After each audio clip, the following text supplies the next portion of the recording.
Good morning, and welcome to the January 2026 meeting of the Local Planning Agency Board for Pinellas County, Florida. Today's public hearing by the Local Planning Agency is being held to review proposed amendments to the Pinellas County Future Land Use Map, Zoning Atlas, and other items relative to the county's planning and growth management program. The Local Planning Agency is an independent advisory board charged with reviewing and making a recommendation to the Pinellas County Board of County Commissioners on the cases to be heard today. The Board of County Commissioners will make a final decision on each item at a separate public hearing currently scheduled to be held on February the 17th, 2026. The Board of County Commissioners meeting will be held at 333 Chestnut Street in the Palm Room. The procedure for today will be as follows. Staff will make a brief presentation, not to exceed 20 minutes. Then the applicant will present their case, again, not to exceed 20 minutes. We will then hear from proponents, who will be given 3 minutes each, unless representing a group of 5 or more, in which case they will be given 10 minutes. Non-speakers must be present and waive their time in order to get the 10 minutes. We will then hear from opponents, who likewise will be given 3 minutes each, unless representing a group of 5 or more, in which case they will also be given 10 minutes to speak. Again, non-speakers must be present and waive their time. Finally, the applicant will be given the opportunity to close, answer questions, respond to any concerns raised by the opponents or proponents for a period of time not to exceed 5 minutes. Before your presentation, please state your name and your address for the record. All testimony needs to be under oath, so if you have not been sworn in and you plan to testify, please rise now and be sworn. Do you swear or affirm that the testimony you will give the board today is the truth, the whole truth, and nothing but the truth? Yes, sir. Thank you very much. All right. And for our IT folk, or Madam Clerk, how do you want to handle swearing in anyone online? I mean, I can do it right now, or would you rather wait till the case? If they're on, I suppose if they're on currently, then I could do it now, or if we're waiting on them, it's whenever they come in.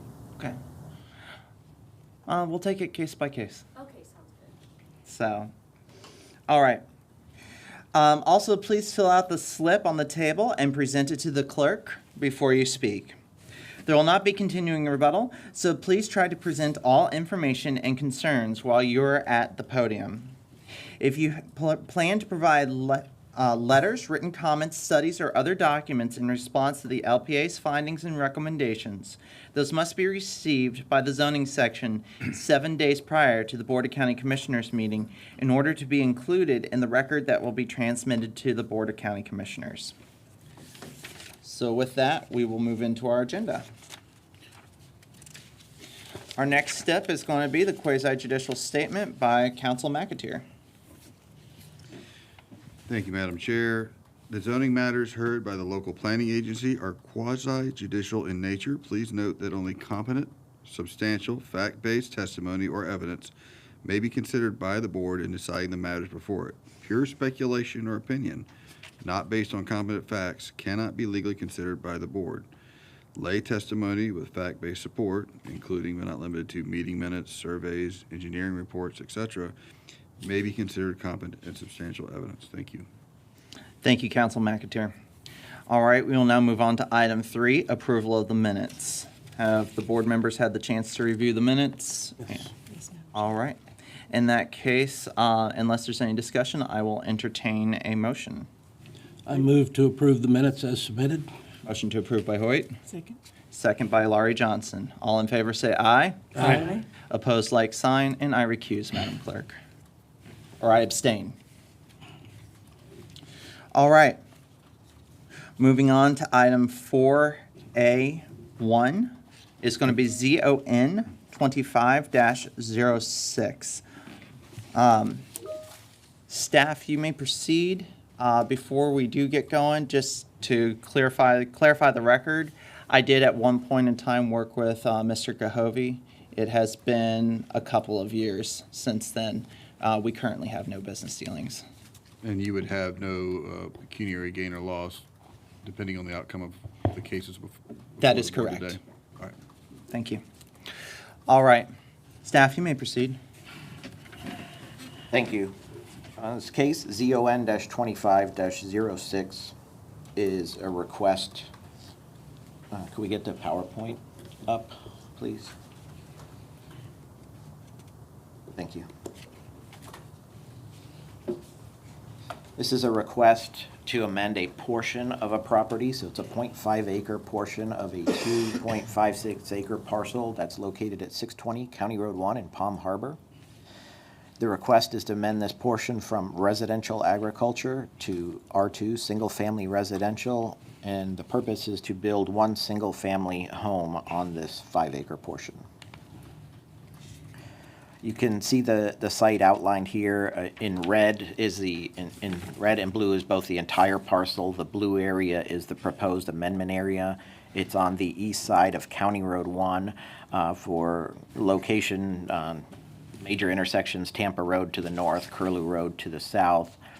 It's currently it's a 1,300-foot depth property. It's a really long, narrow piece of property, surrounded by single-family or detached residential neighborhoods to the north, to the east, and to the south. Across County Road 1 to the west is a mobile home park. And as you can see by the area is made up of mostly single-family detached residential or mobile homes off to the west. And the current future land use map designation, the property has a designation of RL, residential low, which allows up to 5 units per acre. And so does the surrounding area. The majority is RL, including the adjacent properties. Across County Road 1 to the west is RLM, which allows 10 units an acre. And then as you go further to the east, the lighter color, tan color, is RS, is 2.5 units an acre. And the current zoning, again, it's RA on the property, and their request is to rezone to R2 on that portion, which is the same zoning as the majority of the surrounding area that have single-family detached dwellings on it are R2. Again, off to the west is the mobile home park is RMH, which is residential mobile home. There's some residential plan development down to the south and some mix of some larger lots with residential agriculture and residential rural off to the east. And then just an aerial overlook of the property. As you can see, the nature of the property is it's not very wide but very long, deep property. It's a remnant doing some historical look into it as properties, neighborhoods were developed, subdivision. This never became part of subdivisions as they were developed, and so it's just a remnant piece. This is looking at the property from County Road 1. These are examples of some of the adjacent single-family residential. And then this is looking south at the east end of the property, which is, this is unimproved. It's called Wexford Lane. It's right-of-way, but it's not improved. This would be the access point to the proposed single-family home if this amendment was approved. So residential agriculture, the zoning category, it allows for single-family residential lots with a minimum of 2 acres in size. Also allows ancillary agricultural activities, as keeping of various farm animals. This property, though, given its narrow width and the code requiring a 100-foot separation requirement between residential properties and the keeping of farm animals, this property would not be allowed to be used for farm animals. There's no residential home that I found that's not within a 100-foot point. And the maximum building height is 35 feet that's allowed. The proposed R2 single-family residential allows for single-family residential lots, single-family detached homes. 7,500 square foot minimum lot size, maximum building height is still 35 feet. And the purpose of the R2 zoning district provides for areas of single-family residential development located where moderate density, single-family uses are desirable. So staff finds that the proposed zoning change is consistent. It's compatible with the surrounding single-family neighborhood developments, the same zoning, R2, same density of RL. It's appropriate location. It's consistent, again, with the adjacent zoning designation.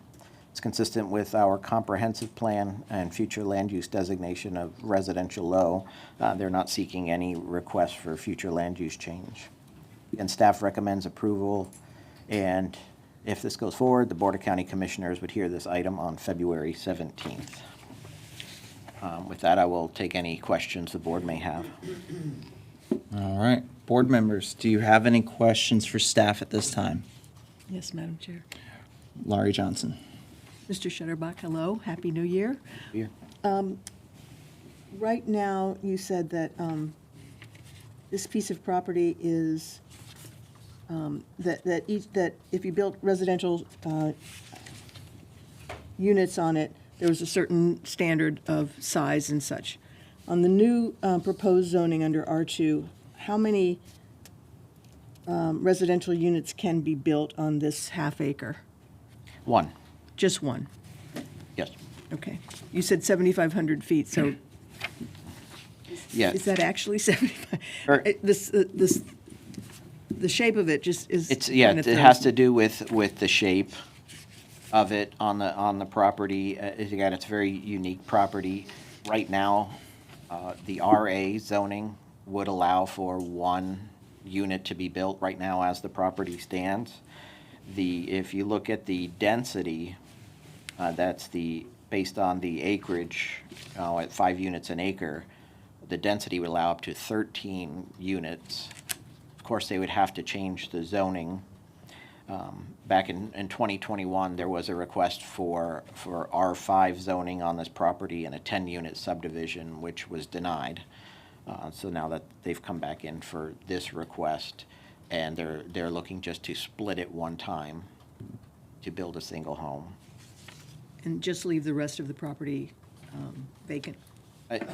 They still would retain enough acreage of 2 acres to allow for a single-family home to be built on that RA portion Under current zoning? under current zoning, yes. Thank you for the clarification. Board members, any other questions for staff? I have a question.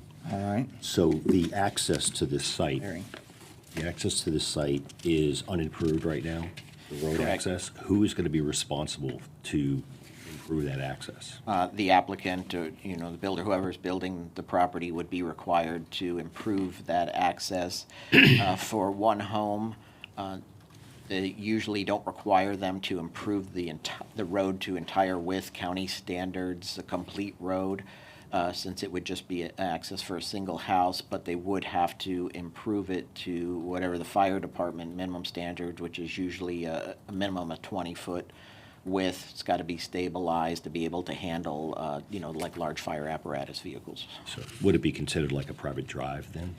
Yes, it would still be in that portion of the right-of-way. It would be public, so it's still part of the public road, but it wouldn't be full county right-of-way standards. But the applicant would be required to build it to the county standards? Yes, to other standards are needed, yes. Okay.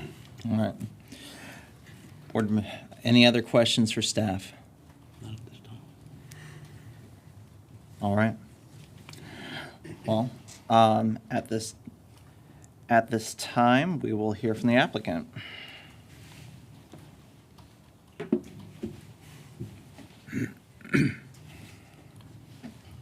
Good morning, Sandra Bradbury with Northside Engineering. If there's any questions, I'll be happy to answer them, but we do believe that Michael Schotterbacher's staff has presented accurately for what we are asking. All right. Board members, do you have any questions for the applicant? Well, I would have one. As we're hearing, he can build this allows for one single standalone residential unit. That is correct. Some of the opposition we've received says that they're hearing that they want it to build multi-unit apartments. Can you state that the intention or, The intention intention is is to for one build house. one single-family home. He was at one point in time interested in taking the whole thing and putting single-family homes to match up with the lines of the property to the north of it. At this time, he's just interested in building the one single-family home. That's the reason why he asked for the split, okay. and leave the rest of it as RA. All right. This zoning district, the proposed zoning district, does not allow multifamily residential. Okay. All right. Any other questions for the applicant? All right. Well, in that case, we will hear from the public. Is there anyone in the audience who wishes to speak in support of case ZON 25-06? All right. Okay. Just for the sake of me going through my process, are you intending to talk in support or for or against? Okay. Let me just grab the people online and then I'll bring you right up. All right. Is there anybody online who wishes to speak in support of ZON 25-06? Good morning, Madam Chair. There are two participants online who have not been sworn in. I do not know if they are here to speak for or against. Okay. In that case, we'll move on to opponents in the room. Please come up. Hello, my name is Barbara Sundberg. I live at 1446 Stonehenge Way. And- If this home is put up, it affects 11 homes in that area. And who's to say that they won't come forward and request that other homes are built on that narrow piece of land?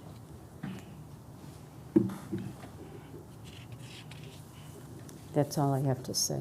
Thank you. All right. Thank you for your time.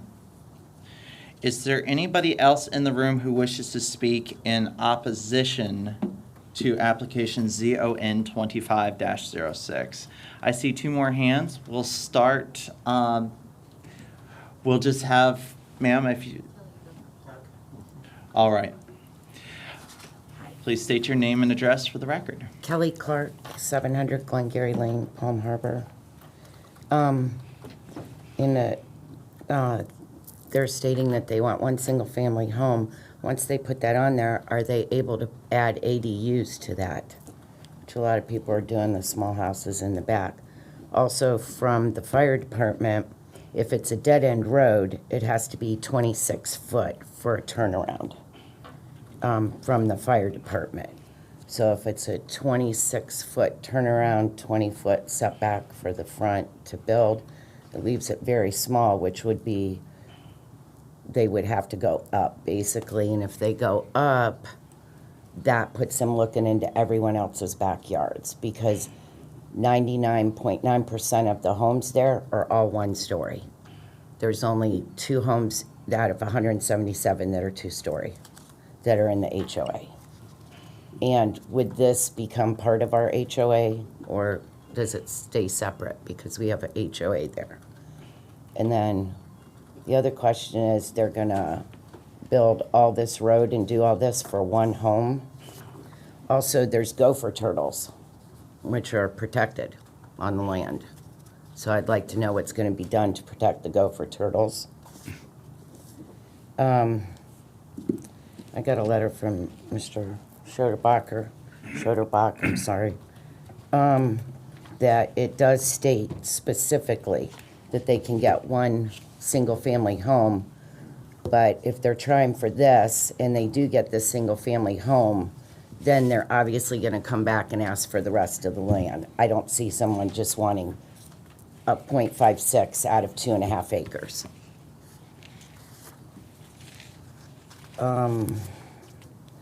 Also, a lot of the people they went around knocking on doors.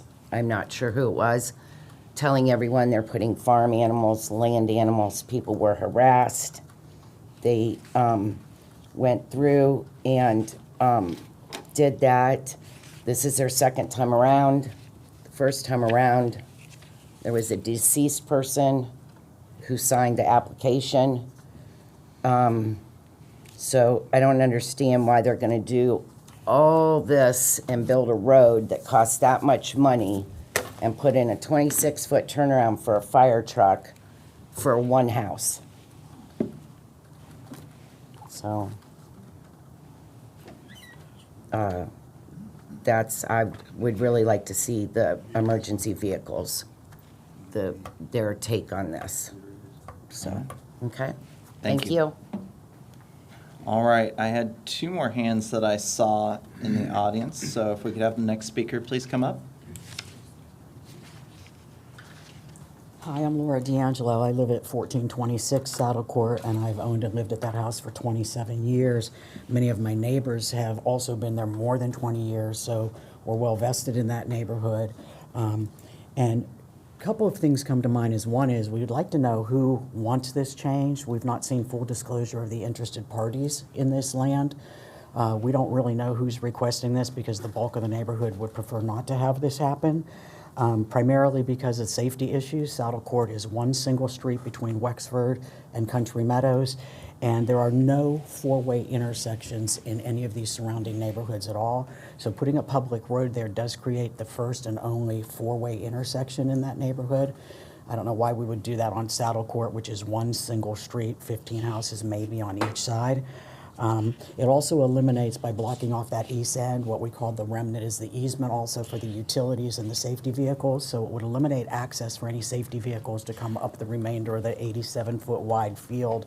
And there's a lot of fences back there. So you do eliminate access for safety vehicles to support or take care of any of our homes.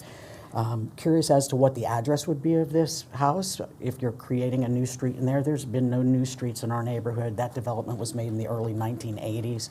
There have been no additional intersections, no 4-way streets. There's 17 cul-de-sacs, and this one wouldn't qualify for a cul-de-sac because it's too narrow. And the other houses on County Road 1 that are multiple acres, like 450 County Road 1, actually have a County Road 1 address.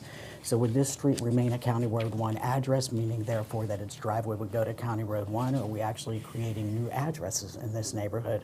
So for the concerns of that, as well as there's no open space in our neighborhoods, when we widen County Road 1, you eliminated all the green space that's available to those surrounding communities.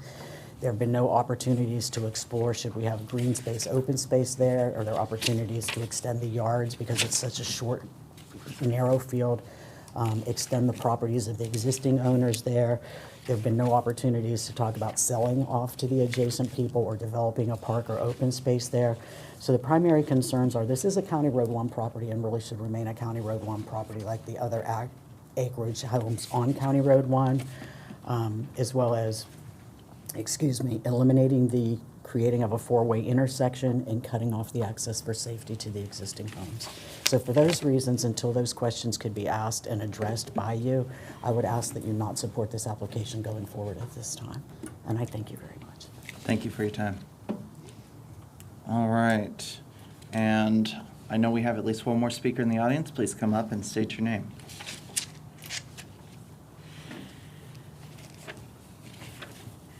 Hi, I'm Melanie Harvey. I represent 1414 Saddle Court. I'm also a native Floridian, so 60 years in Florida. I'm deeply invested in Florida, and thank you for what you do and your discernment in making the right decisions. I'm hoping that our goal is to figure out the best use of this land. I think Kelly and Lori both spoke to, we feel a little burned. There's been misrepresentation during our times through this. We've been through this one time, and here we are the second time. I know that you said we had to be fact-based. For fact, we overheard the representative saying to someone else when we were at the last gathering that this was going to be a build-out of Key West-style apartments. So our concern, we have a lack of trust. We know that they went door to door and harassed us and spoke mistruths. Then we hear something in the hallway. They come inside and talk to you and say something different. I understand that the zoning change, what it affords them, but why do they need the zoning change if it's only one house? I feel like there's more to come, and so I would appreciate if you could clarify what is possible with the remaining land. That might help us calm down, if you can give us some guardrails of what's possible or not, because we're living in fear, to be honest. And maybe you could give us more facts to help us understand what could happen to the remaining parcel. And then we could go forward. The other piece is when you showed the pictures of the neighborhood, I hope you noticed that what Lori said is true. There is 0 green space. If you come down Saddle Court, you will see kids trying to play in the street and running back and running back and running back. We have a lot of speeding. We don't have any speed bumps in the neighborhood. It's not a particularly safe street these days, unfortunately. We have no green space for anyone to go and have recreation or to even safely walk. So I'm hoping that we have discernment about what's the best use for this land. Many of us are willing to put up money to buy the parcel. Many of the owners are willing to come together and put up money so that we could each buy our piece back. Perhaps we could look at green space. We just really need your help for discernment and the best use of this land, and help us understand what our future could look like or not look like, so we don't live in fear. Thank you. Thank you. All right. Do we have anybody else in the room who wishes to speak in opposition to ZON 25-06? All right. I know we have 2 speakers online, so are either of those here for ZON 25-06? They should both be, and I'd probably recommend, I don't know if both are going to be speaking. We could probably put them both in and have them raise their hand if they're going to speak, and then do the swearing in is probably what I would recommend. Madam Clerk, Please raise your virtual right hands. would you please come up to the... Thank you. Please raise your virtual right hands. Do you swear or affirm that the testimony you will give the board today is the truth, the whole truth, and nothing but the truth? Please say I do.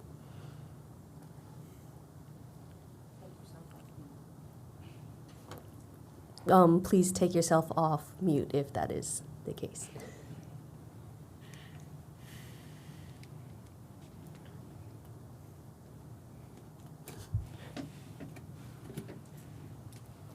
And Sherry, you might have to unmute yourselves and click the microphone button if you're wishing to speak.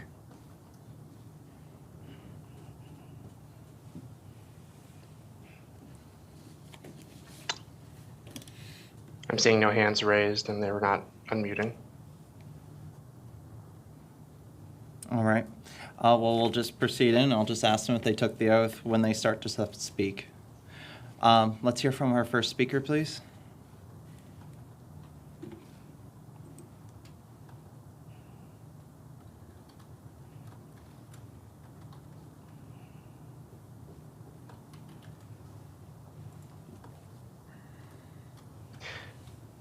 Nobody is unmuting Okay. at this time. They may be just listening in. All right. In that case, let's have the applicant come back up and address what was said.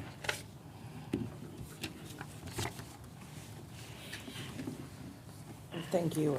Sandra Bradbury, Northside Engineering. I'm going to just touch on a few of these. The first one is that they are interested in building one single-family home, and the interest is to have the driveway access onto the unimproved portion of Wexford Lane. And as far as gopher turtles and things of that nature, they would have to follow the procedures, which we all do here, Pinellas County as well as Pasco County, to mitigate the gopher turtles. They actually hire a person to capture them and then take them to lands that are public so that they won't be, hurt in any way. And we have dealt with those types of companies at Northside Engineering for years. So, thank you. All right. Board members, do you have any questions for the applicant? Yes, Madam Chair. Yes. Larry Johnson. Thank you. Good morning. Good morning. Have you had any meetings with the homeowners, anything where the homeowners were all brought together and had a chance to ask you the questions we're hearing today? We were hired by this client last year, and no, we have not had any meetings with the homeowners. At this point in time in our process with Pinellas County, we have not been asked to do so. Okay. So that might have been a prior firm that had done that.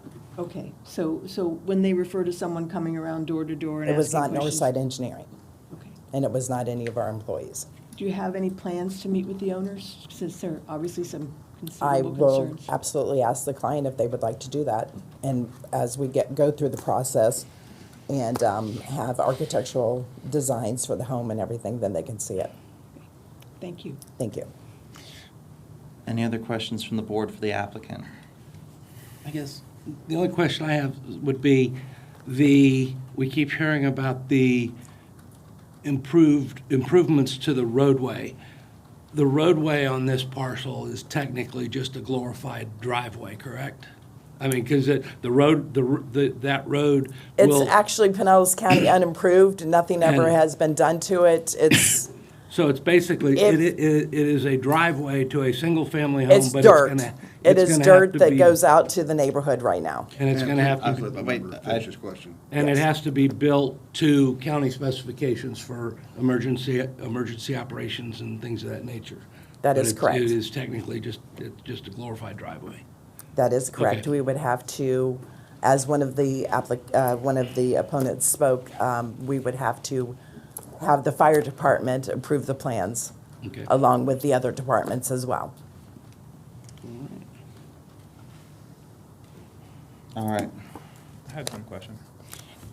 Board Member Brito? It was brought up by one of the speakers about the HOA. Since this house, if it gets approved and it gets built, will have access to that road. How does that work with the HOA? That I cannot answer because it is not part of the HOA. It's a single piece of property that they're asking to be divided into two so that a single-family home could be built on that portion. And the roads within the HOA, are they owned by the HOA or are they for the county? The The- roads are public, Public? Okay. county road. Thank you. Thank you. Board members, any other questions for the applicant? Any questions for staff or anybody in the room? All right. I can clarify a couple of things that were brought up. Like the question about the accessory dwelling unit, ADUs, those are allowed for any residential home. If any single-family residential property, if you have the room, you can add an ADU on your property. So that would be allowed on there. On there. A single ADU. Single, yes. Maximum height allowable is 35 feet in its current district, in the proposed district, in the neighborhood where they're at, 35 feet is the maximum height for everybody on there. Again, I'll reiterate, they can't not build apartments, it's not multifamily. The property, right now, RA does not allow multifamily, and the proposed R2 does not allow multifamily, so only single family on that. And then the remainder of the property, the remainder RA portion, would still retain 2 acres, so would be allowed to build a single-family home on that remainder portion. If anybody in the future wanted to build anything different, additional homes, they would have to come back through this process, request a change, like they're doing today. Okay. Any follow-up questions from the board? All right, so if I understand correctly, they could build a house that is the same height as what they're asking for right now on that property. Yes, correct. And right now, you're looking at going from one house and one ADU on the property to ultimately 2 in a similar space because it'd be split into 2 lots. Correct. Okay. Do we know of anything that would prevent them from building a house at the east end of the property and accessing that Wexford right-of-way at this point in time? They would be required to access there at the Wexford Lane because you're required to access at the lowest designation, County Road 1 being, I believe it's an arterial road. Single-family homes, if you can access to a road of lesser designation, which would be Wexford, is the required access. Okay, so our code as it stands today, if they said tomorrow, we're withdrawing this application and building a house, our code would say, go access off of Wexford. It would be the preferred access. I mean, right now, the property as it sits today, as, fronts County Road 1, there is a curb cut there. They could use that today as it sits, but once you split it, then that new parcel is adjacent to the Wexford, and its access is cut off by another parcel from County Road 1, so they would be required to go to Wexford. Okay. All right. I do remember the rezone to R5 back in '21. I know they were trying to plat the property. Could the R2 portion be platted into additional lots, or would they run into any type of a challenge dimensionally? The dimensions are the challenge. So R2 requires 7,500 square feet and minimum of a lot width of 70 feet and a lot depth by 80 feet. This property is only 87 feet wide. So if you do the math at 0.5 acres, you can get 2 units out of that, or two lots. However, having to put in infrastructure, because it then becomes a platted subdivision, so you're building road, I'm going to put in water, sewer, all that infrastructure. There's not enough space to meet the minimum lot size requirements and the road size requirements, because we do not allow roadways to be in an easement as part of a lot, cross a lot. It has to be in its own separate as part of a subdivision. Okay. And just thinking, because just for the benefit of the public, because there's fears of taking the rest of the property, turning it into R2 and chopping up into parcels, would they run into that same dimensional problem with a roadway going to any secondary lots? It would run into that same dimensional problem. That was the reason for when they requested the rezoning years ago to the R5, because R5 is a smaller lot size, so it could be more compact, which gave them enough room to have a road go through on their concept plan. So the narrowness of this property is going to make it difficult, because you would have requirements of that, putting in a road for the subdivision, fire access, all that has to fit in that very small width, which is a difficult. Okay. So just because there's community injury, right? Or there's bad, there's a history there. Yes. This seems like it's a very different animal than what they tried with Correct. the R5, basically sticking an entire subdivision in that sliver of land. Yeah, that was a request for 10 units.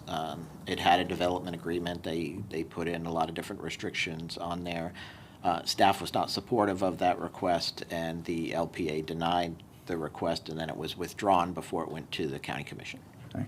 Just trying to, because I know this parcel's storied, just trying to work through the questions that float in the air when everyone is worried about what's going to happen. Yeah. Okay. Any additional questions from the board? I guess my question is, and I'm not going to play developer here, but I'm trying to understand the way they're going about this. They're taking a 2.5 acre parcel, taking off a 1/2 acre to build one house, going to leave 2 acres if this gets done, the 2 acre parcel, the only access at that point will be directly off of County Road 1. Correct. And they'll only have the ability to build 1 unit there as well. So, if if I'm a developer, I would look and say, well, if I got 2.5 acres, why don't I split it into 2 1.25 acres and, you know, build 2 houses, and one comes off County Road 1 comes off of Wexford. But that's not what we're here to decide. But I'm just, you know, as I'm going through the process, if we approve this item today, the 2-acre parcel that's left still will only be allowed to have 1 residential unit on it, correct? That's correct, yes. Okay. Any other follow-up questions or comments from the board? All right. With that, I will entertain a motion on ZON 25-06. I make a motion to approve ZON 25-06. Motion to approve by Cataldo. I'll second. Second by Brito. All in favor, say aye. Aye. Aye. Opposed, like sign. The motion passes unanimously. Thank you, everyone, for taking time out of your January morning to come in and talk with us about this. All right. At this time, we're going to be moving on to application FLU 25-06. And it's my understanding that this is a companion with ZON 25-04. Are these going to be heard? Is it the intention of the staff and of the applicant to have these heard together? Yes, we're going to be presenting, staff's going to be presenting them together, one presentation. It would be 2 motions for 2 separate cases for the future land use and zoning, but we'll present these together. And I will turn it over to Scott, who's going to present this to you. And before we turn it over to Scott, is the applicant here? Is it your intention to give one presentation? Yes. Okay. I don't think it. Thank you. Staff, you may proceed when ready. Hey, thank you, Madam Chair. Ladies and gentlemen of the local planning agency, Happy New Year. My name is Scott Swearingen. I'm the long-range planning manager for Pinellas County. It's a pleasure to be before you again, and I respect your time, so I'll jump right in. This case, Madam Chair? And just for everyone's edification, if we could, for the benefit of the people who are still here in the room to have their matter heard, if we could take conversations outside, please. All right. Please proceed, Mr. Swearingen. Thank you, Madam Chair. The 2 cases before you, FLU 25-06 and ZON 25-04, may sound familiar, as they are. They came before you in November, and this board granted a continuance to a date certain, which is today, for both of those cases respectively. This gave the direction that was provided to the applicant, let's say the applicant, was to go back and look at the development agreement and consider that development agreement when coming back to this board for review and recommendation. Let's go back and talk about where the property is at and what the request is. The subject property, it's approximately 1.87 acres. It's an unincorporated Largo at 6201 150th Avenue North and 15097 63rd Street North. The future land use on the property, so it's split into 2 different future land uses. And so there currently today, there's commercial neighborhood, and that's on the northwestern 1.18 acres of the property. And I'll show you a map in just a moment to kind of give you a little more context. And pardon me, it's southeastern portion of the property. Get my northwest and southeast. Appreciate that. And the remainder of the property is employment 0.69 acres. And the request is a change to commercial general on that 1.18 acre portion of the property, and industrial general on the remainder 0.69 acres of the property. And corresponding to that, respectively, is a change, or is a neighborhood commercial zoning is on the 1.1 acre portion, and E1 employment is on the 0.69 portion of the property, and a request to E2 employment and heavy industry I, respectively. The proposed use is a transfer station and accessory outdoor sales. The current use on the smaller, that 0.69 acre portion of the property, is a solid waste transfer station, and there's some accessory uses as well. And so the proposal is to expand into that 1.18 acre portion of the property. As part of the zoning portion of the request, there's a development agreement that is included. And just kind of, that is a part of your packet, so I hope you've had a chance to overlook that.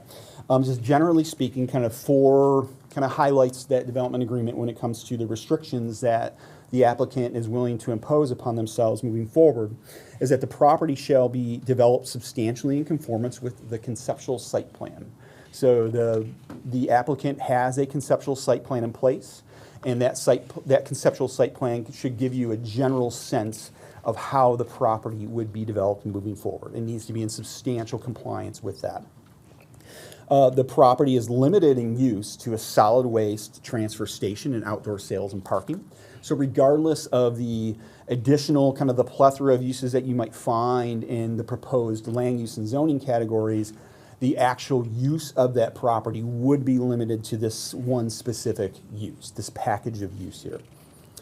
So what is new to the development agreement, sort of the delta from when you last reviewed this in November to today, is the inclusion of a restriction that the operation shall include asbestos prevention and particulate matter controls. So that has been included now as a part of the development agreement. And then finally, that the associated truck queuing will take place on site. So that would not be allowed to happen sort of on the neighborhood streets there. That's the gist of the development agreement. The location of the subject property is highlighted in blue, and you can see 150th Avenue North there to directly to the south. You can make out US 19 to the west, and then 62nd Street north, slightly is close to the eastern border of the property here. So it's generally at that intersection. It's within that northwest quadrant of the property. And zooming in a little bit on the subject property, give you a sense of some of the land uses surrounding. It is mostly comprised of heavy commercial and industrial type land uses with some warehousing and whatnot. You have Pinellas Technical College across the street to the east, and there are existing 4 homes in that, a neighborhood, if you will. And it's kind of an industrial park. You have 4 existing homes that are located within there. The current future land use map is on your left, and you can see where you have the commercial neighborhood. It's kind of that fleshy, kind of pink color. I'm a little colorblind, so I think it's kind of a pinkish color. And then you have the employment at the north end, and then that change would be respectively going to commercial general, which is a darker red, and then the industrial general. That would be the change as proposed. You can see the surrounding land use for unincorporated is primarily employment, and you do have 3 properties where 3 of those homes are located. That is residential urban. The property that is not shown in the future land use is within the city of Largo, and that is the P-TEC is to the right, on the right side of both of those maps, and to the north and to the north and to the west of that incorporated Largo area is warehousing, wholesale warehousing. The zoning, kind of pretty much the same story. You have the C1, which is like neighborhood commercial type of zoning, and the E1 zoning as well, and then that change would be to E2 and I, which is our heavier general industrial zoning category that's shown on the map to the east. And it's really kind of the same story when it comes to the zoning as it is with the land use, with the types of uses that are currently allowable. This is facing north from the subject property, so you're looking across the street, across 150th Avenue North. This is facing west, sort of looking toward US 19, again along 150th Avenue North, from the subject property. Here's some surrounding heavy industrial uses that you see across the street. And then looking in the opposite direction, looking toward the east toward P-TEC, Pinellas Technical College, and you can make out kind of running from left to right in your photo, 62nd Street North. Mr. Swearingen, Do we know what they're teaching over at that P-Tech campus? I know that's a little, I don't. okay. I know. I know it's barber school, cosmetology, AC, mechanical, trades. Auto repair, Yep. yeah. All right. My apologies for No apologies interrupting you, necessary. Mrs. Swearingen. Okay, so let me just kind of unpack this by land use. So currently, on the 1.1 acre portion of the property, you have commercial neighborhood, and that allows office, professional, that's the type of uses you'd expect in a commercial neighborhood, more of a neighborhood scale office, commercial retail type uses, office support, commercial businesses, and in some instances, institutional, transportation, utility, manufacturing, light, recreation type uses could be permitted. Verbatim of the comprehensive plan, this land use is generally appropriate to locations adjacent to and on the periphery of large, definable residential neighborhoods. Residential land uses are not permitted in this land use category, and a 0.3 FAR is permitted for non-residential uses. And the change on that 1.18 acre portion of property would go from the CN to CG, which is commercial general. And that allows some similar uses, but at a larger scale. So it's not necessarily limited to that neighborhood scale, but just more of a kind of a general scale. And verbatim again, for the comprehensive plan, is generally appropriate in areas of the county that are now developed or appropriate to be developed in a manner designed to provide the community or region with commercial goods and services, to provide for employment uses that have off-site impacts comparable to office and retail commercial uses, and in areas in proximity to and with good access to major transportation facilities. This category actually allows up to 24 residential units per acre and a 0.55 floor area ratio for non-residential uses. And I'll note per the development agreement again, while I've just read you all of these land uses, per the development agreement, the land use would be limited to what they're proposed or what they intend to do on the property, that one single package of use. On the 0.69 acre portion of the property, we have E, employment feature land use category, which allows kind of R&D, manufacturing, warehouse distribution, storage type uses. And in limited instances, you can do office retail, personal services, business support. Generally appropriate to locations with sufficient size to encourage an industrial park type arrangement with provision for internal service access in locations suitable for light industrial uses.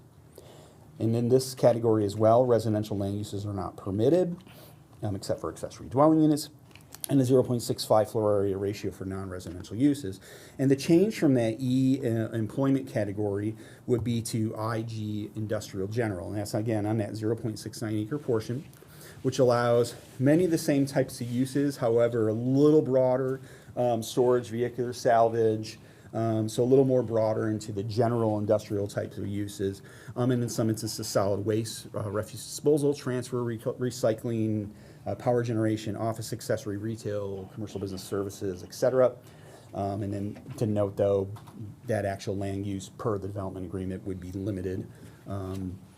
Generally appropriate to locations with sufficient size to encourage an industrial park type arrangement with provision for internal service access and adequate buffering of adverse noise, odor, and emissions.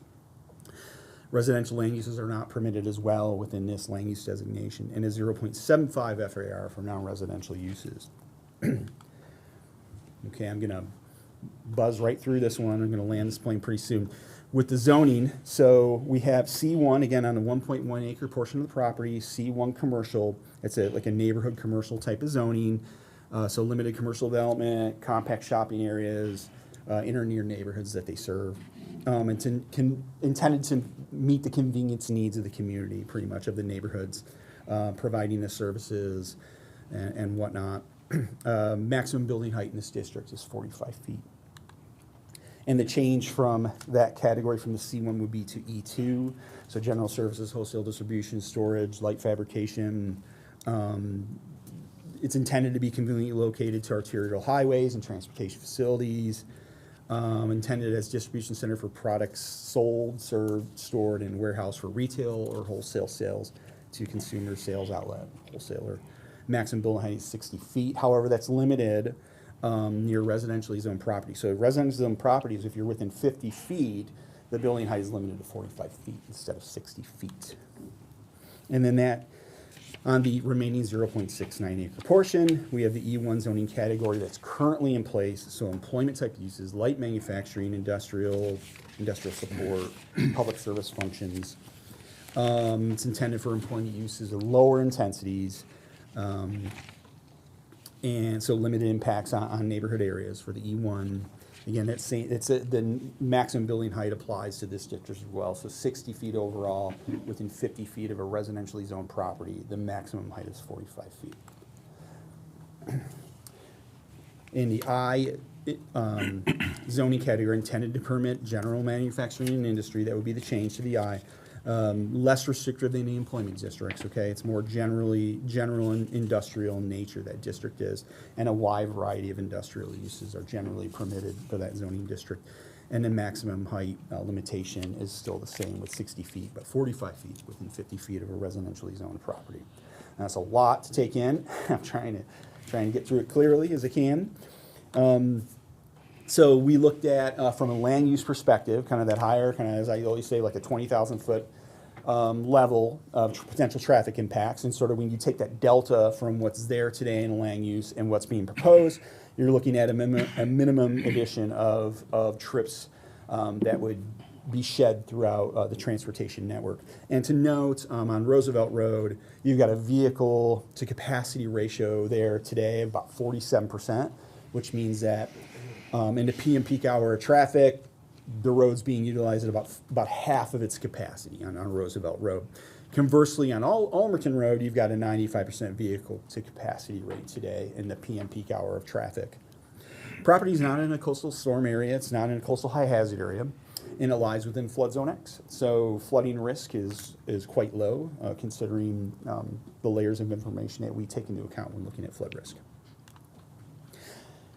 In summary, staff finds the proposed land use and zoning amendments, including the development agreement, we find those consistent with our comprehensive plan and appropriate for this location, especially considering the site's long-term use, and also when considering, we find it consistent and compatible with the other properties in the surrounding area. There's really kind of an industrial, primarily industrial, heavy commercial and mixed-use character generally around the subject property in this area. And this amendment would allow, these amendments would allow the site to be redeveloped to the county's development regulations in a more appropriate manner. So new proposed development coming in, changes coming in, would be required to go through our county code and have to abide by our redevelopment requirements. So we see that as a good positive as well in our recommendation. Therefore, staff recommends approval. There's a Board of County Commissioners public hearing scheduled on this item for February 17th at 6 p.m. for the evening agenda. That's all I have for you on this case, presentation-wise, and I would be happy to try and answer any questions should you have any. Thank you for your time. All right, thank you, Mr. Swearingen, and I see Board Member Larry Johnson's hand up, so I assume she'll be the first of our... Thank you, Madam Chair. Good morning. Good morning. Thank you for the presentation. I am thinking back to November when we had this presentation the first time. And it was very clearly stated that the transfer station would remain the same, but the additional property, the 6.9 is the transfer station, correct? Correct. The 1.18 is the new piece of property, and that was going to be used only for resale of gardening supplies, mulch, basically, that they had from another site they were going to bring to that area to sell the mulch. There was not going to be any transfer station activities on that piece of property. So what I'm hearing from you is that's changed. It sounds like it's changed, that 1.1 acre piece of property will also be used for transfer station activities? I apologize if it sounds a little different. What I'm looking at the subject properties, which is the property in its entirety, the 1.18 and the 0.69 acres. And so There shouldn't be math, not this time of day. There should. It's too much math. When we get down to the 100th of an acre, I mean, what are we doing? But anyway, so the entire subject property, combined would have that transfer station, and it would have that outdoor sales, the parking area and whatnot. The actual expansion per the concept plan, which would be binding by the development agreement, that shows that this additional area, which is currently vacant, would include that sales, would include that outdoor sales. So per the concept plan, I do not see the transfer facility being expanded, that portion of the development being expanded into that 1.18 acres. Having said that, I would prefer that when the applicant approaches you all, that maybe you would ask that question to the applicant, just to be clear. I don't want to speak for the applicant, but that is my understanding of the request at hand. Okay. And it also says in the documents that the zoning as it stands now does not allow manufacturing heavy or for the intended use of solid waste transfer station or outdoor sales. Have they been in violation of the code all of this time? And is that what this special magistrate, Pinellas County Code Enforcement case refers to? So this area out there, a lot of this kind of corner, previously it was a heavy industry use at some point.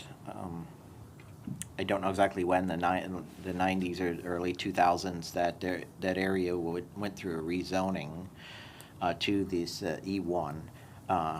It made a lot of these properties non-conforming.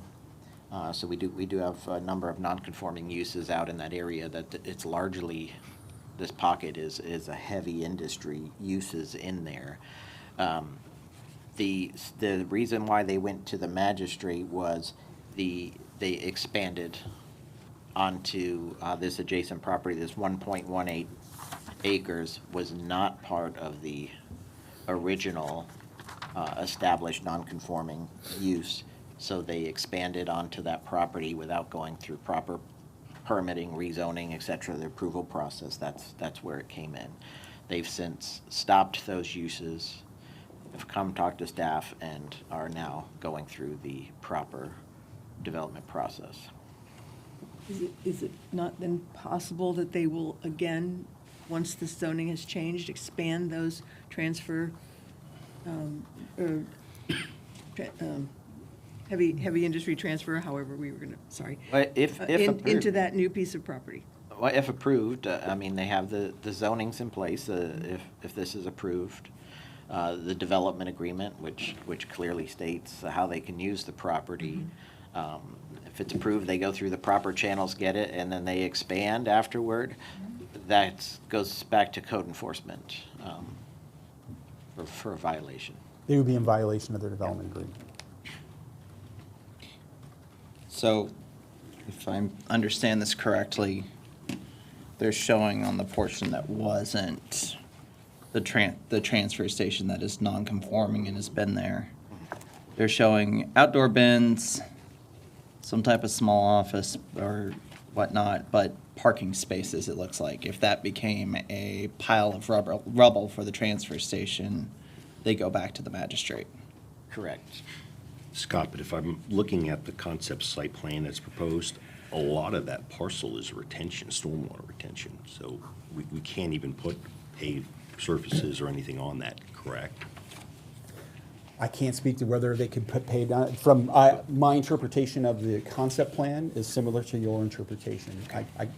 So a lot of that parcel is just going to be green space because it's a stormwater pond and they really can't do anything to it. Stormwater would within be it, part right, of it. Yeah, I guess what the question is, our code doesn't allow us, whether the code allows us to pave stormwater ponds, right? I think that's what you're trying to get at?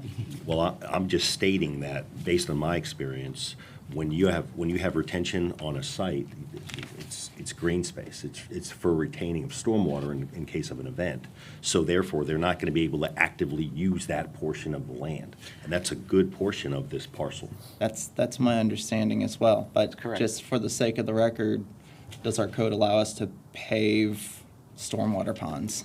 No, you can't pave a stormwater pond. There are provisions if you need to put, instead of a natural bank, if you had to put in, a wall on it, due to the slope and stuff, that we do have provisions where that's allowable, but it's just that sidewall. It's not going to be the bottom. It has to be able to percolate into the ground.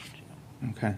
I think, if I recall, we discussed whether that would be dirt, just left dirt, or would there be some kind of shell or something on it because of the amount of dust and everything that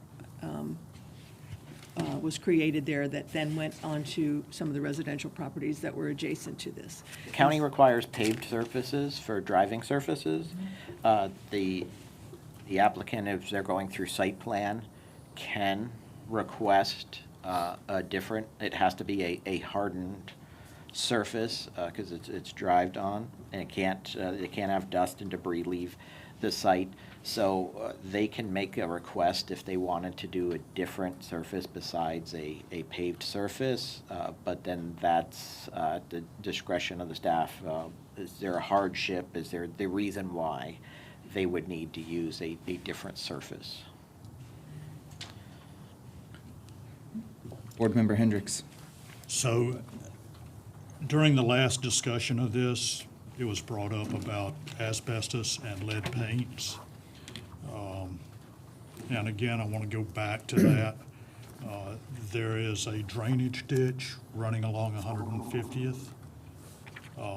Plus you're talking about all the vacant land for drainage.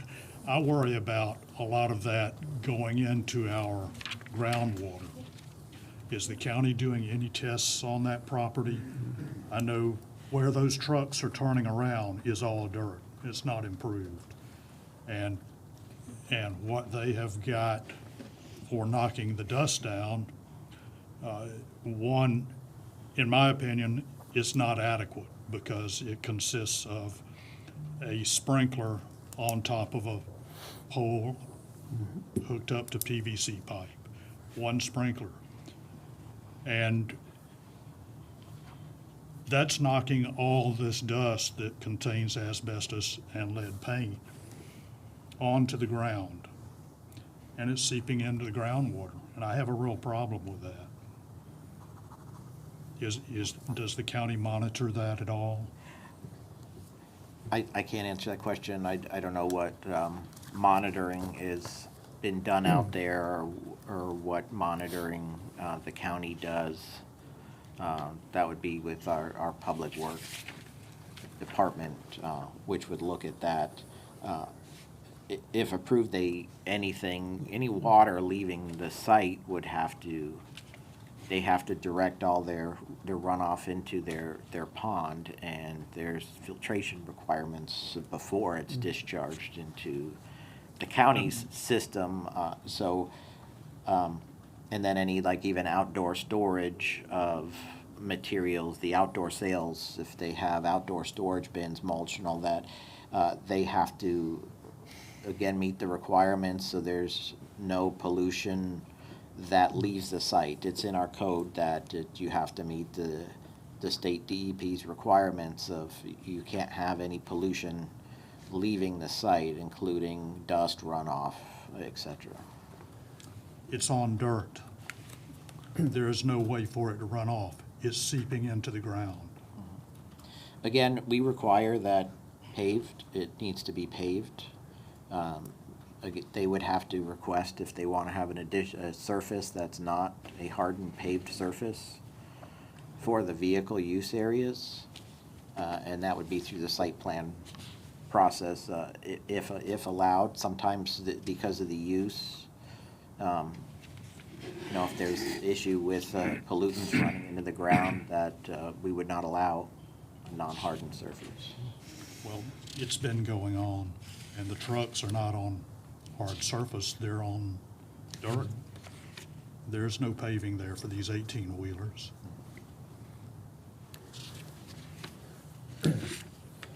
Now, one thing I just, if I may,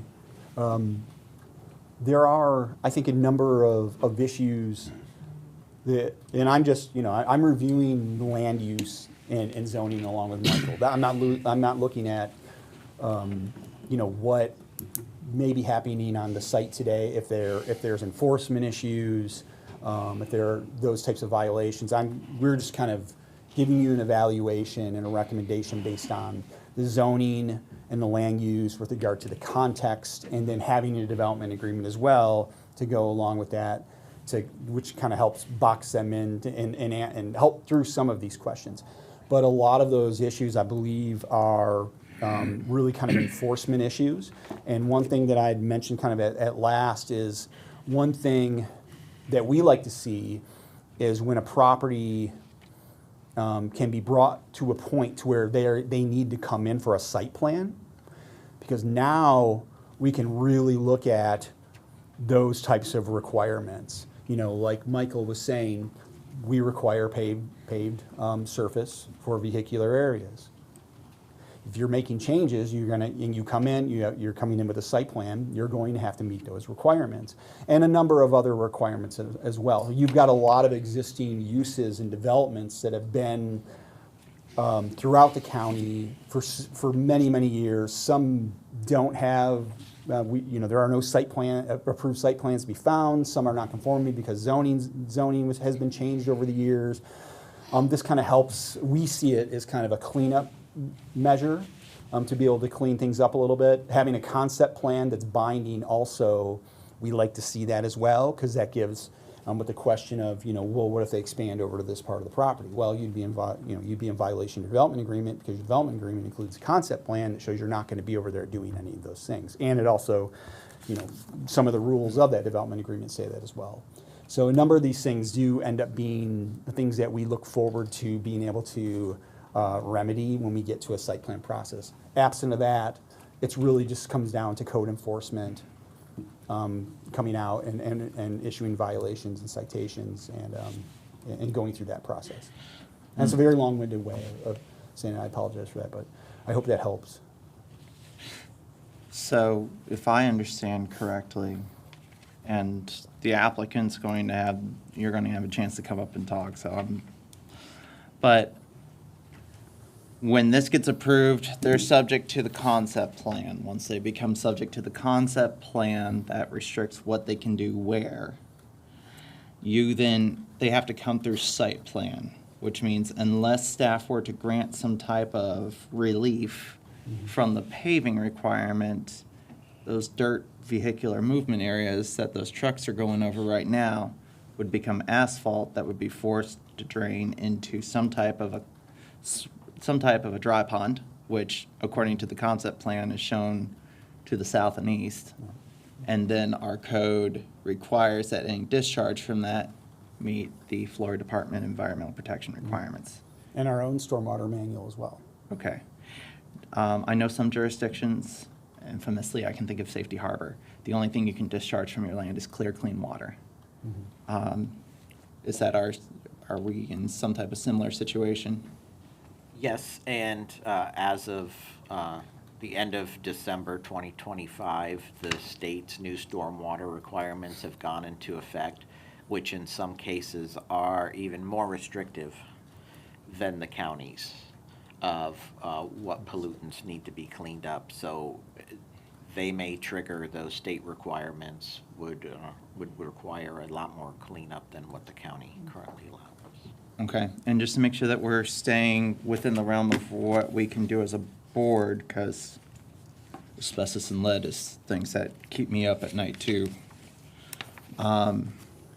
We can regulate water discharge, as in we have a code for that. You can't be dumping muddy water or whatnot. We can regulate whether dust comes off the property.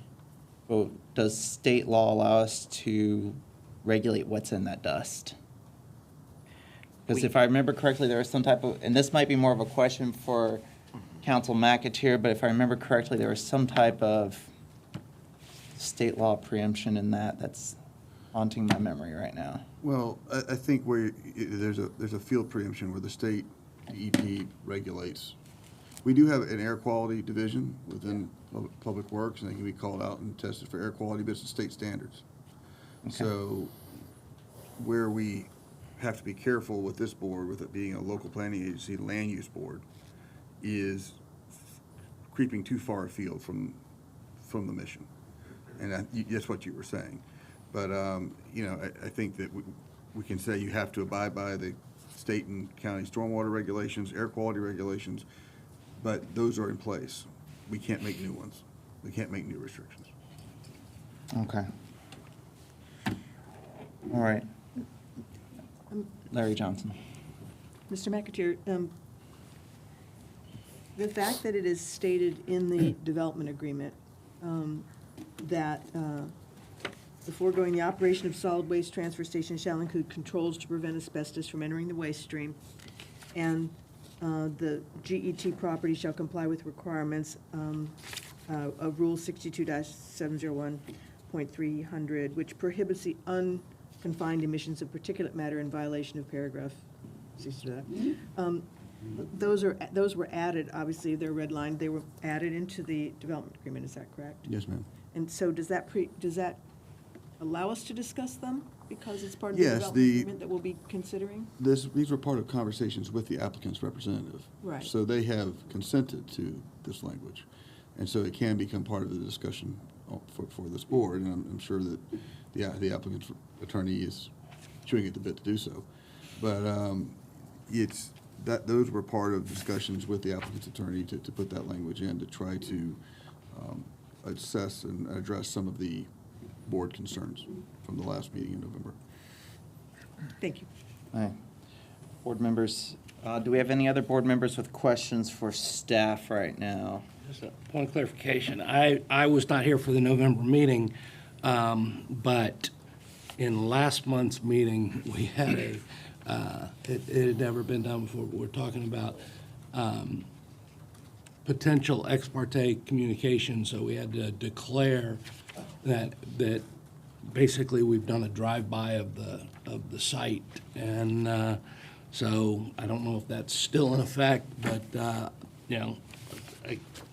as I said before, I think we're not doing our job if we don't drive by and know the site personally and take a look at it. But so for the record, I want it to be known that I did drive by and I looked at this site, and also the previous item, I looked at that property as well as for public information. Yes, and the visitation disclosure just allows the applicant to, if you had certain suppositions based on what you observed or clear observations, that they can address those, that basically it's a due process. Right. And the Board of County Commissioners has the same requirement. They disclose whether or not they visited the site and things of that nature, so. At the risk of delaying the applicant's presentation further, can we perhaps add that to the agenda at some point so that way it's in there to force us to go through it? Yeah, I can add it to the opening statement every meeting. That wouldn't be very hard to do. But basically, that you know, I mean, those who have noted and comment, if you've seen the site, just note that you've seen the site. If you've seen specific things that concern you, note that. And it just improves the due process action of the board. Yeah, I also went by the property. Thank you, Board Member Hendricks. Anybody else go by the property? I have a question, Madam Chair. Board Member Cataldo. Back in November, there was a question that was asked regarding asbestos. And in looking at the development agreement, and I see the red, maybe I missed something in this morning, but it's making reference to controls to prevent asbestos from entering the water system, the waste stream.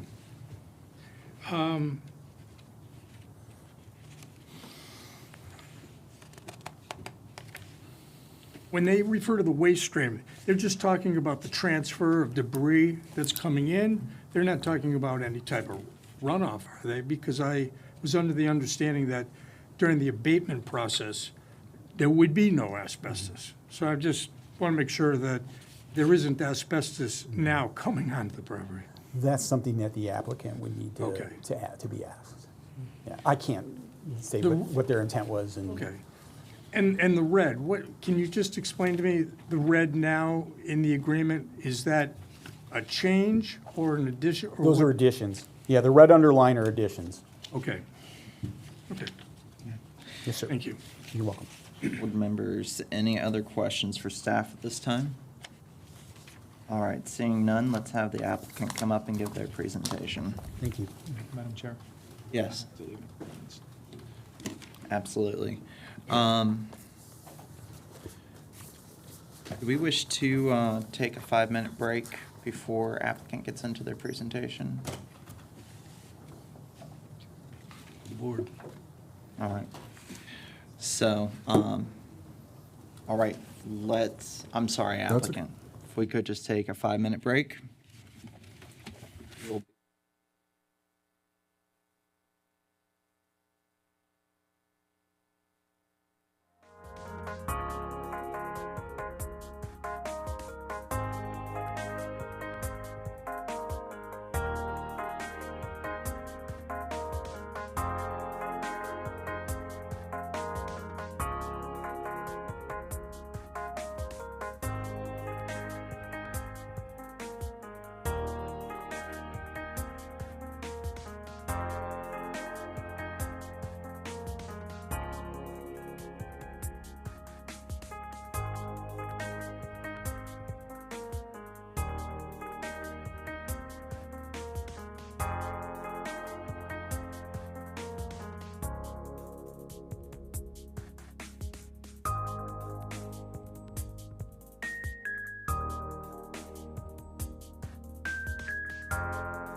All right. This is the January meeting, 2026 meeting of the Local Planning Agency Board.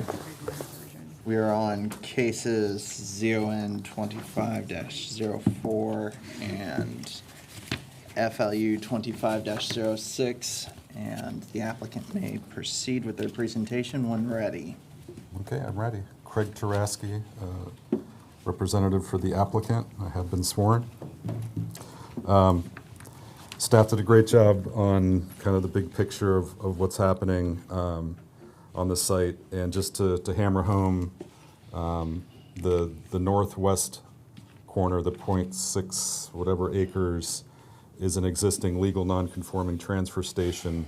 What we're asking for today with respect to that property is to make it legal conforming, to establish the correct zoning and future land use designations for that use to continue. So it's a transfer station today. It's been that way for decades. The proposal is to continue using that as a transfer station.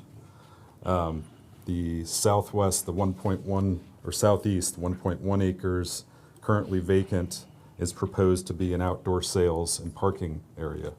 Those are the uses that will be allowable, restricted by the development agreement.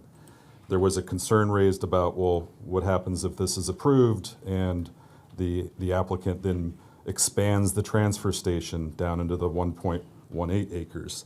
Not only is it prohibited under the development agreement, it's also prohibited under the zoning that we're asking for. A transfer station, the reason we're asking for the land use and zoning designations on that northwest is to make that legal conforming. We're asking for a kind of step down in zoning and land use for that southeast 1.1 acre site. It was also brought up, we have a legal non-conforming operation. There's been concerns raised about pollutants and the possibility of asbestos and lead getting into the water system or the water supply. We heard the concerns about the asbestos. We did do some random samplings and sent those in last month to a lab. Those lab results came back clean.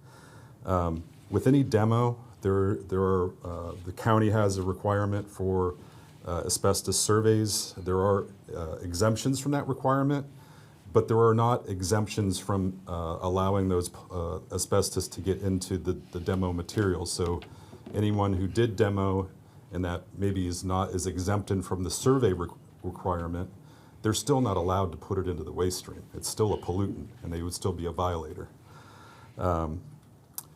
We added, as was noted, we were looking at what can we do within the confines of these applications to address some of the concerns that were raised. Some of them are really not zoning or even site plan considerations. They're more of an operations issue. The transfer station, which is the GET property in the development agreement, it is a state-regulated operation. It has to comply to maintain its permits for operation, has to maintain its state compliance. We added into the development restrictions, the 6.1.3 in the development agreement, that the transfer station will include controls to prevent asbestos from entering the waste stream being the internal processing of the materials, not stream as in water stream, just as the materials come in, the primary way to identify asbestos is by observation. It's a fibrous material, and education and having policies up front for the employees that are working on the intake of this materials are going to be, or they've already started this implemented training and education on how to identify asbestos if it's on a load coming in, and to reject those loads from entering the internal waste stream of this transfer station. The other additional restriction is that the transfer station, the GET property, shall comply with the requirements of Rule 62-701-300-15 FAC, which prohibits the unconfined emissions of particular matter. For reference, this is the state code. And this is applicable to this as a waste handler, a solid waste management facility. So the owner of or operator of a solid waste management facility shall not allow the unconfined emissions of particular matter in violation of paragraph 62-296.324C of the code. If we go to that provision, this is this part of the code, this 62-296.320, it contains the general particular emissions limiting standards. So these apply to this operation, and this facility cannot allow the unconfined emissions of particular matter. This is a permitted facility, and the state code identifies reasonable precautions to prevent those emissions to be, the first one right off the bat, paving and maintenance of roads, parking areas, and yards. We're proposing that the parking areas and drive aisles are all paved. The site plan was revised since last time we were here in November to add a note that requires paving of all drive aisles and parking areas in conformance with the county's code. And the second precaution in the state reg is the application of water or chemicals to control those emissions. This operation has a spray down facility for loads coming in and for when they're unloaded. I think there was a reference to those spray operations. And that is an industry standard to control dust. Should also hammer home that because we're coming in with a new site plan that's attached to the development agreement, and this new zoning, these improvements will have to go through the county for permitting. And at that time, there'll be checks on paving, making sure that's included. And the site will have to comply with the new county and state water, surface water management, which includes a water quality component. That water quality component is meant to capture that initial small storm runoff and to prevent pollutants from entering the discharge of that stormwater. Asbestos and lead are generally not water soluble, so these water quality components of the requirements will help mitigate that concern. So that's my main focus, is to show what we've done since we've been here in November to address the concerns raised. I hope that the tools are somewhat limited in this. These are zoning and land use applications, development agreement. As staff expressed, there are enforcement mechanisms for the county on nuisance pollutants, on illegal uses. There's a state regulation on the emissions of particulate matter. Inclusion of the cross-reference of the state regs into your development agreement now gives the county a tool for enforcement. Should there be a violation of that state regulation, it would also be a violation of the development agreement, giving the county some extra leverage to make sure that this facility is operating correctly. If you have any questions, I also have the operator here to answer questions. Happy to answer anything you may have. Okay. Board Member Hendricks. Section 6, 6.1.3.2. Yes. I would like to see lead added to that. You have asbestos in there, but there's no mention of the lead. Can we do that? That's something that's possible. Yes. Thank you. Board members, any other questions for the applicant? I have a question, Chair. Board Member Cataldo. Regarding the asbestos, you had mentioned that when it comes in, it would be observed and whatever can be seen would be kind of addressed. But doesn't asbestos, when it goes through the abatement process, don't they mark it and bag it and it gets treated separately? It wouldn't come to this site. This site is not licensed to handle that type of material. So what would be a control to prevent the asbestos? Just making sure that when the containers come in with debris that a visual check, they look for asbestos? That's right. Okay. So how do they check for lead?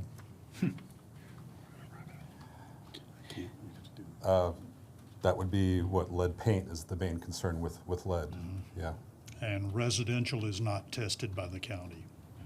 Is, Mr. Schotterbach, is that correct? That's, to my knowledge, residential is not checked for lead or asbestos when I they don't know demo the an answer old to that house. question. I don't know the answer to that question. Okay. Any follow-up questions from the board? I'm just curious, Madam Chair, why why there's a 5-year limit on the development agreement? What happens at the end of 5 years? Does the development agreement disappear? So in the county, in our land development code, we have that 5-year limit on it. I know the state requirement has changed. It can be longer. So we're looking at that the development will take place, if approved, will take place before 5 years. And as part of the site plan process, they're required to record a development restrictions and covenants on the property, which then ties those development agreement restrictions to the property.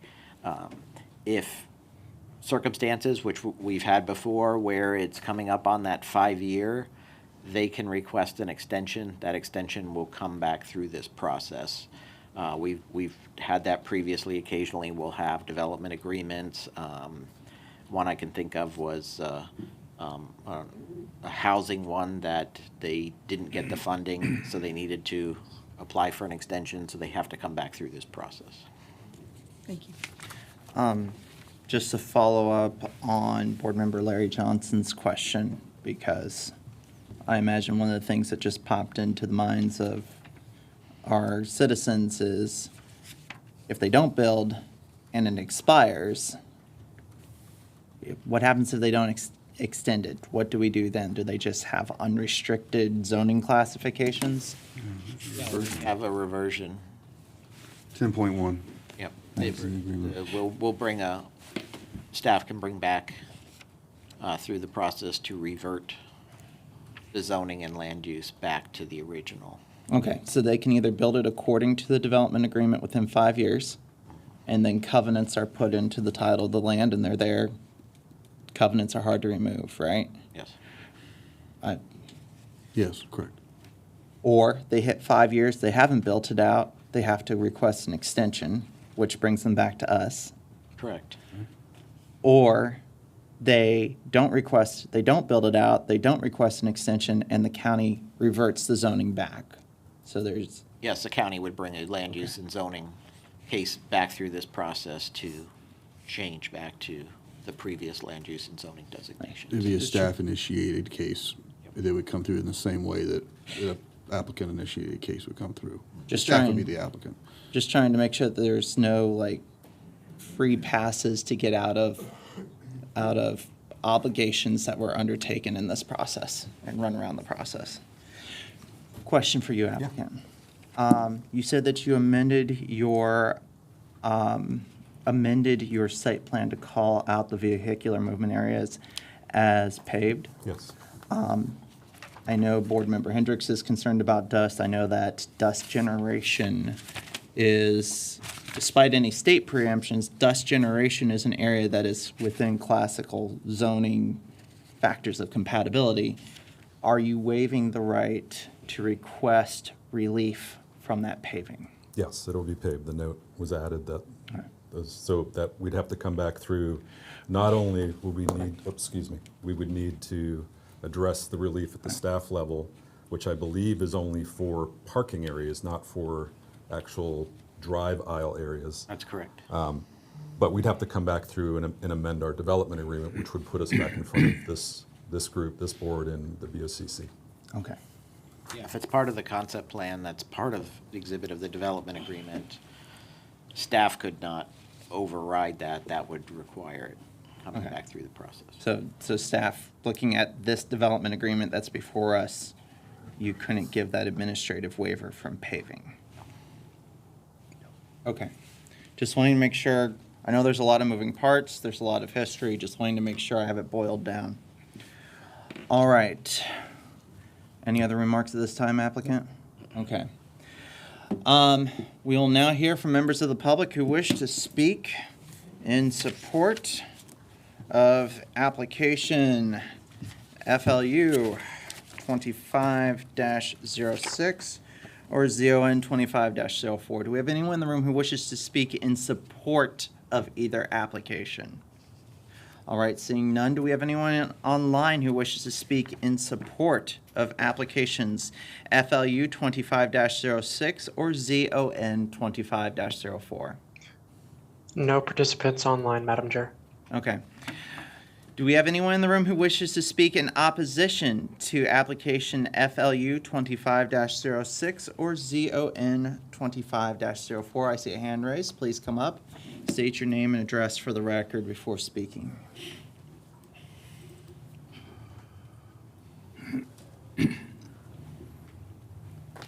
Hi, Steve Kaywall. I'm the owner, the warehouse owner at the 6280 150th Avenue North, and it's straight south of the subject property. I just did a picture again here of this. You know, they talked about the stream, the waste and stuff like that going in the stream or water, whatever. There's really nothing that was said too much about the airborne waste. And we're still getting that. Nothing has been done about the airborne waste. So my comment is Green Energy has not been a good neighbor. They knew 12 months ago during a zone violation hearing that there was a problem with the dust. They have done nothing since that for 12 months, okay? So I called out, after that last meeting that we had, I called out Colin Walford from Pinellas County Air Quality. He came out and said they need more sprinklers. He went over to the property and checked it out and came back to me and talked to me. Green Energy said, the employee from Green Energy said they can't because they don't have enough water pressure. Well, maybe they should get a bigger water line or get another supply line. They're not going to do that. So Green Energy is non-conforming, okay? Have them conform to current standards or sunset the business. New standards are to tip in an enclosed building for this waste, okay? Tip in an enclosed building. That means dump inside the building, okay? There's no building, okay? Separate Green Energy and the new landscaping business. Putting them together, it's harder to sunset Green Energy if they don't conform to any of the regulations that they're saying they're going to conform to. Why do they need a heavy industry permit for gravel and wood chips? You know, I don't know. But anyhow, and here are still the pictures. That's one right there. That's a debris pile. That's another debris pile, which who knows what's in there. Here's, again, picture of my car, my finger swipe on there. This is after one day. That's what my car looks like, right here. I literally, anybody that's on our property or whatever, at the end of the day, you got to go and get your car washed. It's full of dust. Nothing is being. What are they gonna do for the airborne dust that I have to breathe, that I've been breathing in for how many years now? It's going on every day. All this dust breathing. The water runoff or whatever is one thing. This is a whole nother ballgame with the airborne dust. I did talk to the owner, Eric Cash, and he said he was going to deploy some kind of these air water cannons or whatever. And Okay, can you wrap up in 30 seconds? yeah. Okay. And so nothing was said about the air water cannons or whatever to alleviate the dust. So that's my comment right there. Okay. And just my vote is, I hope you vote no on this. Thank you. Thank you. Do we have anybody else in the room who wishes to speak in opposition to cases FLU 20, and I see a second hand raised. Please come forward, state your name and address for the record. I'm Darlene Shirley. I live at 6290 150th Avenue. I want to know whether they're going to put a retention pond on that little piece of property, because out in front of that whole property is a ditch. When the rain comes down and it's heavy, that place floods. Them ditches fill to the top. They're not only 150th, but 62nd also has ditches. Now, same way with P-Tech. P-Tech has a place in the front where all the water, when it rains, it actually lays in there. And that's what this property does, the same thing. So either they need to put some kind of retention pond in there or something so that we don't flood. These ditches actually do fill almost to the top. So that's one of the things. Also, I have to agree with Steve, the dust. My husband he has COPD, actually literally has to go in the house, get oxygen so that he can breathe. So this dust problem, it's for everybody. Behind me, I know they keep saying this is an industrial area. Behind my street, between 62nd and 63rd, there is 25 houses, between houses, duplexes, and trailers.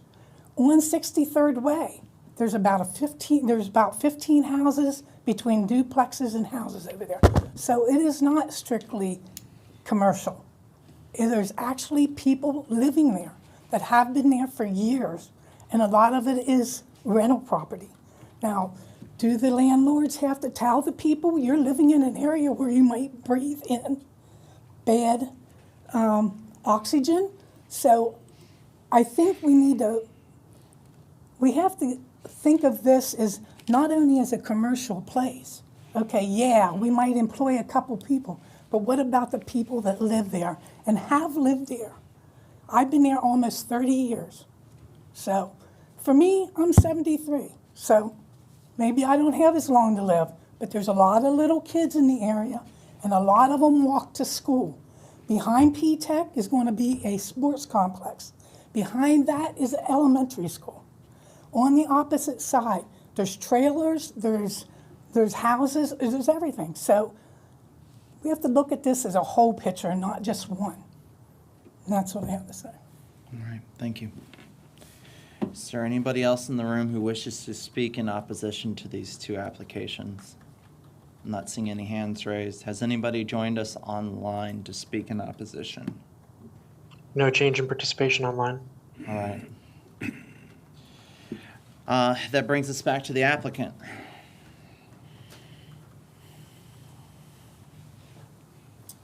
Craig Taraski for the applicant again. Just to address the comment about surface water management, yeah, the significant portion of that southeast 1.1 acres is taken up by a stormwater facility, stormwater retention. As you can see on the site plan, that's again attached to the development agreement. And again, the new development would all have to meet current county code with respect to surface water management. With respect to the dust issues, I'm gonna defer to the representative of the operator. So if you can introduce yourself. John King. I represent the operator. I'm sorry, could you please speak up? We're having a hard time hearing you. Sorry. Can you hear me now? Good.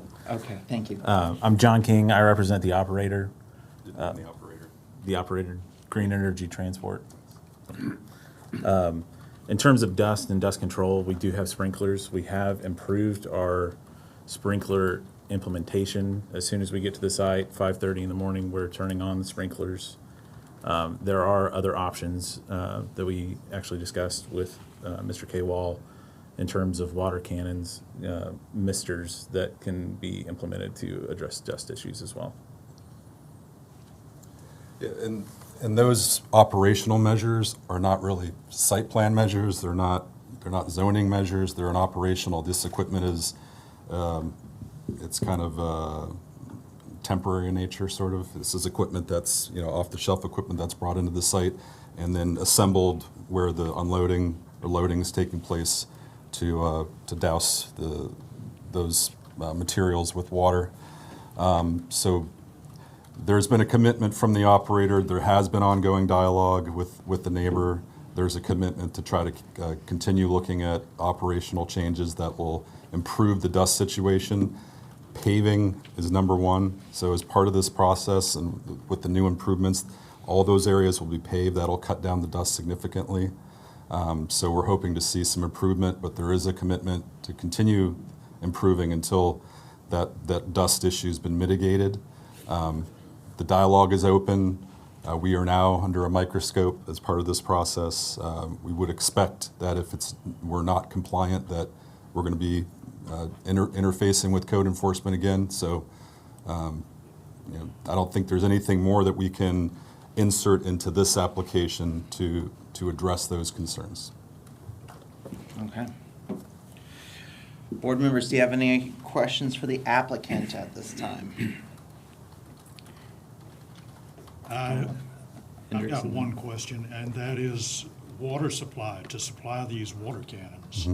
Have y'all talked to the county about larger water line coming into your facility? Yeah, there has been internal discussion, and what it would probably consist of would be some supplemental water tanks on site rather than any type of main enlargement. That's a major undertaking, but there's the possibility of having supplemental water tanks on site to give the supply and pressure needed to improve and enhance the spray downs. Is there more than one spray down? Because I only saw one sprinkler head. We have spray downs over the tile area and then spray downs over the construction and demolition waste as well. I saw one. Is that what you've got is one, or have you installed? There's more than one. Is there? Okay. All right. Larry Johnson. Thank you. I just wanted to close the circle on something that we heard earlier from Mr. Oliveri, is it? Welcome, by the way. You mentioned something about paving over retention pond area, and now we're talking about paving over the driving, the parking area, and also the truck aisles, I believe you call them. Is that the same area? Are we talking about paving over? There is currently no retention on the site. No, I'm sorry, it My wasn't previous retention pond, it was comment was. stormwater. Yeah, the Sorry, it was stormwater retention, I'm There's a sorry. proposed stormwater pond Yeah, on the I southeast misspoke, corner of the okay. property. So, all right, so there is no proposed stormwater retention pond on Oh, this? there is. It's significant. It's on the site plan Got you. here. But that isn't part of the paving area that you're No, talking about? the paving is the dark on the site plan, maybe hard to see, but this whole area, which is approximately a third of that 1.1 acres, is a retention area. Okay. I thought that was a racetrack. Thought that's how the trucks came in now. Thank you for clarifying. Circling just while we're closing loops with staff, my understanding is Pinellas County requires retention of stormwater runoff from things like impervious surfaces, because I know there was a concern about causing some type of flooding. So, Correct. You have to maintain all of your, so if you increase impervious on a site, you have to capture that on the site. You can't increase your discharge off of the site. So as they pave more areas, more impervious, if you put a building up, that needs to be captured on the site, so you're not adding to the system if there's already flooding occurring out there in the right of way. You can't add to increase that to flood your neighbors, flood the right of way. okay. And I assume that's something where they can calculate the runoff based on whether it's grass or asphalt and Correct, say it's yes, gonna make this much water. that's a professional engineer who does his calculations and puts that application together. Okay. Board members, any other questions for the applicant at this time? All right, not seeing any. So, we're going to have two motions on this. Before we do the motions, any final questions for anyone in the room? Any final questions for staff? All right, in that case, I'm sorry, if you're going to speak, you're going to need to come up. And I'll give you a chance to come back. where the retention, if they put one in, is it gonna be fenced? Because there's kids walking up and down the street. I mean, we have a lot of kids. There's an elementary school right down the street. So we'll have to be fenced in. And the applicant will address that. And just to keep everyone's expectations clear, we are past the public hearing point. So this dialogue is the last step before the board votes. Applicant. Craig Tarasky for applicant again. Yes, the site will be fenced. We'll meet the county's requirements for fencing. It's in our best interest, the applicant's and operator's best interest to keep the site secure. Thanks. Okay. All right. Do the board members have any questions for anybody in the room or for staff? Seeing none. At this time, I will entertain a motion on FLU 25-06. I will move approval for FLU-25-06. Motion by Hoyt. I will second. Second by Oliveri. All in favor, say aye. Aye. Aye. Opposed, like sign. Nay. Nay. Nay. 3. Okay, that's a split vote. Council McAteer for a split vote. It fails. It fails. All right. So, the table's back open. Do we have any other motions on FLU 25-06? Anyone else care to make a motion on this application?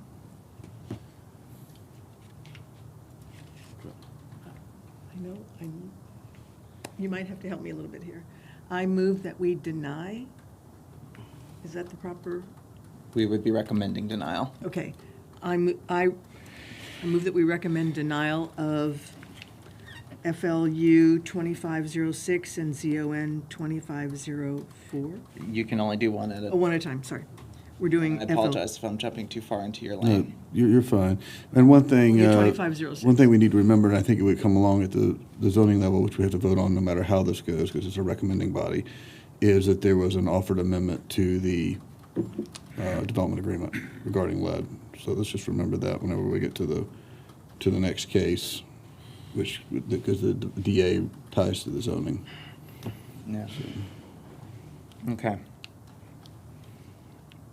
And in that DA, he also the applicant also clarified that they would be paving instead of having dirt on there like now. Yeah, I don't know if that was offered as an amendment or not to the textual amendment to the development agreement, if that's what the board wants. It was added before Okay. it came to us here. Oh, okay, yeah, so it's already in there, so it wouldn't need to be in the motion. Okay. All right. Do I need to restate? You do. And we need to take these separately, so one motion per case number. Okay. I move that we recommend denial of FLU 2506. Okay. We have a motion. Do we have a second? Second. Second. Motion by Larry Johnson, second by Cataldo. All in favor of? Do I have a discussion? Absolutely. I'm trying to, again, since I wasn't here in November, you all heard this case in November. It went back for further discussion. My understanding is the concerns of the board were addressed, and that's where the red line, everything else came through that I've seen. With those being addressed, apparently, if they weren't addressed to your approval, then that's fine. But I'm uncomfortable sitting here trying to dictate operation. That's not our job. This agreement says they will, and the site, and we don't do site plan, but, the proposal, addresses stormwater. It addresses the impervious surface. It addresses the continued operation with the sprinkler system and Madam Chair? increased. I disagree with this conversation. Maybe I'm out of line, but I disagree. I don't feel this is the appropriate time to have this conversation. I'm just stating what took place between the November meeting and today. So this is, and staff recommends the approval. I'm under the impression the questions that you all were raised in November have been discussed. It just, I'm. All right, But all right, you can so call the vote. just to address this point of order, Council McAteer, it's my understanding that once a motion's on the table, it can be discussed by the board members. Absolutely. You can. Okay. You always have Do we discussion. have some type of limitation on, what are our guardrails for discussion? Is there some type of like state boundary on that? Well, this is a land use board, so, I mean, we've already bumped into the guardrails a few times today. Yeah, the asbestos thing. Yeah. So I've been trying to bite my tongue, but this is a land use board. You're making, within the land development code, you're making recommendations that are consistent. If this is found to be consistent with the comprehensive plan and land development code, you make a recommendation that it should be approved. If it is not consistent with the comp plan, or if you find it's not consistent with the land development code, you make a recommendation for denial. That's it. We are not an environmental or permitting board or a contaminant board, no scientists sitting up here. So I've tried to stay in my lane as well, but we have run far afield. Understood. Are we not also, though, voting on the development agreement? We are, but those are negotiated points which have been addressed by the applicant, and the applicant has agreed to step out of the lane to put that, to try to address the board's concerns, as was noted. And so a development agreement, we can't write it to infinity, but we did try to work with the applicant to address the concerns. I don't care which way the vote goes. That's not my job. But it has to stay within the mission statement of this board, which is to find whether or not something is consistent with the comprehensive plan and the land development code. That's it. Thank you, Council McAteer. One more thing, since on the grounds of closing loops, and this might be for staff, there's currently a non-conforming business there, right? Correct. And I know there was some mention of sunsetting, but this board can't make that existing business just go away. Is that correct? That's correct. There's requirements in the code for non-conforming uses. Non-conforming uses, as long as you're in operation, you can continue. You can't expand unless you would have to come in for a request. That would go to the Board of Adjustments. There's limited expansion you could do where you could make a request at a public hearing and provide the reasons why you need to expand your non-conforming use. If the use is abandoned more than 180 days, they lose that non-conformity, and then the site must be used for a conforming use. Otherwise, they are allowed to maintain and they're allowed to continue the activity. Okay. All right. I keep saying that as a human being, I'm very sensitive to the ideas of asbestos and lead contamination. But as someone who is bound within the law, all I can think about is things like water runoff and actual dust generation in the context of compatibility. I'm currently looking at a use that is grandfathered, generating dust, and has no stormwater system to control any type of runoff from it at this time. And what I'm looking at here is a very specific proposal, not even going into steps to incorporate state law into that agreement, but I see controls for water runoff, and I see controls to the extent that we can control dust emission, which is basically the drive aisles, vehicles moving around. It looks like it reduces that and enhances the compatibility. The actual activity, I can't make go away. I can't really say anything on it unless they were to try to zone it on the south parcel. Then all of a sudden we have a different compatibility question. So I still think that this should be returned as a recommendation of approval, but we will not give our board a failure to recommend. I don't know if the applicant will, after a couple rounds of voting, want to continue to when we have a full board, but it's my intention that we will, one way or the other, issue a recommendation to our Board of County Commissioners in the service of our citizens. All right, with that, I will entertain a motion on application FLU 25-06. I move for approval of FLU 2506. Hold on just a second. We had a motion on the floor. Yeah, we had I a motion apologize. for the denial. My apologies. You are correct, and my apologies. All right, so we have a motion to recommend denial. All in favor of that motion, say aye. Aye.